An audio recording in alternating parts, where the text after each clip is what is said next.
Sir বলেন। Hello, আসসালামু আলাইকুম। জি স্যার। আর একটু মনিটরটা স্টেজে দিছে, স্টেজে মনিটর। আমরা এখন আছি বাবুবাজার ফ্লাইওভারের নিচে বারসা বাবার দরবার। এই দরবারটা বিশাল বড় দরবার, বারসা বাবার দরবার। এই দরবারে গান গাইতে আসছি আমরা আজকে। তো অনেক সুন্দর একটি দরবার, অনেক ভক্তবৃন্দ অনেক দূর থেকে এসেছেন। বারসা বাবার দরবার।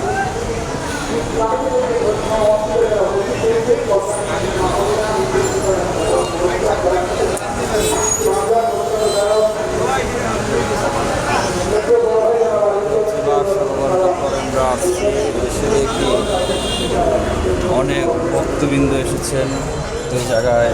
আমরা এখন চলে যাচ্ছি পিছন সাইড। তো